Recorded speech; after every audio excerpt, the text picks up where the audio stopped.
সাহেবনগরে বর্ণাঢ্য day night football tournament. মুর্শিদাবাদের Sahebnagar school মাঠে সাহেবনগর ক্লাবের উদ্যোগে আয়োজিত হলো এক বর্ণাঢ্য ডে নাইট ফুটবল টুর্নামেন্ট।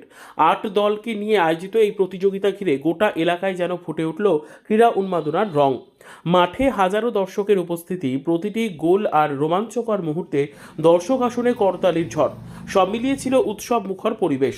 উদ্বোধনী মঞ্চে উপস্থিত ছিলেন ডোমকল মহকুমা আরক্ষা আধিকারিক শুভম বাজাজ, আইপিএস ডোমকল থানার সার্কেল ইন্সপেক্টর তাপস কুমার দাস, সাগরপাড়া থানার ওসি মোহাম্মদ খুরশিদ আলম, ডোমকলের বিশিষ্ট সমাজসেবী মিঠু শেখ এবং ভারতীয় মানবাধিকার পরিষদের জেলা প্রেসিডেন্ট আরজেন শাহ।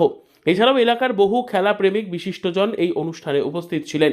শুধু খেলাধুলো নয়, সামাজিক দায়বদ্ধতার দৃষ্টান্ত স্থাপন করল সাহেবনগর ক্লাব। খেলার মাঠের মঞ্চ থেকে এলাকার অসহায় মানুষদের হাতে বস্ত্র বিতরণ করা হয়। আয়োজকদের পক্ষ থেকে জানানো হয়েছে, এই উদ্যোগ কেবলমাত্র একটি ক্রীড়া প্রতিযোগিতা নয়, বরং সমাজের যুব সমাজকে ঐক্যবদ্ধ করা এবং সামাজিক কাজে অনুপ্রাণিত করার এক অনন্য প্রয়াস।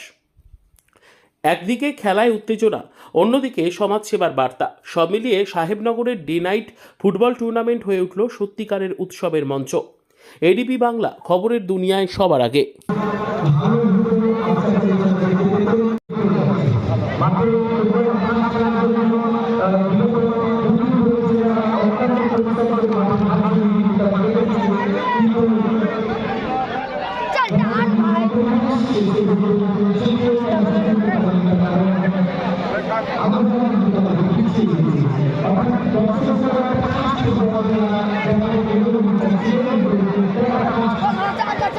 Hadi